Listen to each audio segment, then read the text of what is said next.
জয়গুরু সবাইকে। ঠাকুরের কাছে এক দাদা গিয়েছেন। তিনি ঠাকুরকে বলছেন, ঠাকুর, আমি তোমার দীক্ষা নিয়েছি। আমাকে যখন দীক্ষা দেওয়া হয়েছিল তখন আমাকে বলেছিল, ঠাকুরের দীক্ষা নাও, তুমি সব পাবে, অর্থ মান যশ সব পাবে। ঠাকুর বলছেন, হ্যাঁ পাবি, কিন্তু এগুলো চাস না। সে যত ঠাকুর বলছেন যে এগুলো চাস না, অর্থমান যশ চাস না, হেত খেবা, অর্থমান যশ চেয়ে কী হবে, এসব নিয়ে কী করবি তুই? তত সেই দাদাটি বলছেন, না ঠাকুর, আমার অর্থমান যশই চাই। যখন বারবার সে বলেই যাচ্ছে না আমার অর্থমান যশ চাই, তখন ঠাকুর নিরুপায় হয়ে কী করবেন, দিতেই হলো। বলে, বেশ ঠিক আছে, তুই যখন চাইছিস তখন তাই হচ্ছে, কিন্তু আবারও বলছি তুই এগুলো চাস না, কী করবি অর্থমান যশ নিয়ে? যেমন আছিস ভালোই আছিস। কিন্তু বলছে, না ঠাকুর, আমার অর্থমান যশই চাই।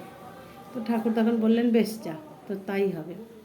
তখন সেই দাদাটি গেল, তার অর্থ মান যশ একদম প্রচুর ধন সম্পত্তি, গাড়ি বাড়ি প্রচুর কিছু হলো, কিন্তু জীবনে শান্তি পেল না। বিয়ে হলো, সংসার হলো, ছেলে মেয়ে সবই হলো, তো কিছুদিন বেশ সুখেই ছিল। তারপরে এই অর্থ মান যশের লোভ, এত লোভ, মানে সবাই সামাল দিতে পারে না। তো অর্থটা এমন জায়গায় প্রয়োগ করতে হয় যেন আমার নিরর্থ না হয়। অর্থ সৎ পথে সৎ রাস্তায় যদি অর্থ মানুষ ইনকাম করে এবং গুরুচরণে যদি সমর্পণ করে, আয়ের অগ্রভাগ গুরুচরণে দিতে হয়, তা যদি করে তাহলে ঠিক আছে, অর্থটা সঠিক রাস্তায় সে প্রয়োগ করছে। কিন্তু অর্থ যদি অন্য খাতে বা অন্য খারাপ রাস্তায় প্রয়োগ করে খারাপ কাজের জন্য, তাহলে সেটা নিরর্থকই হয়। তো সে যখন ওই প্রচুর অর্থ মান যশের অধিপতি হয়ে গেল, তখন সে যথেচ্ছভাবে চলতে লাগলো, উচ্ছৃঙ্খল জীবনযাপন করতে লাগলো, যা তা খেতে লাগলো, যেখানে সেখানে যেতে লাগলো। কিন্তু তাকে বলারও কেউ নাই, বোঝানোরও কেউ নাই, আর সে তখন বুঝবে না, তো সে তো ওই নিয়েই মত্ত।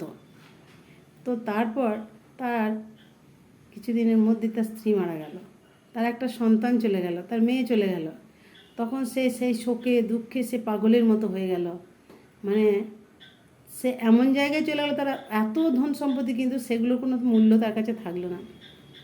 তখন বহু বছর পর যখন সে বৃদ্ধ হয়ে যাচ্ছে, সেই অবস্থায় তখন আর করার কিছু নয়, তখন ঠাকুরই কিন্তু আগে ভুলে গেল, অর্থমান যশ পেয়ে কিন্তু ঠাকুরকে ভুলে গিয়েছিল।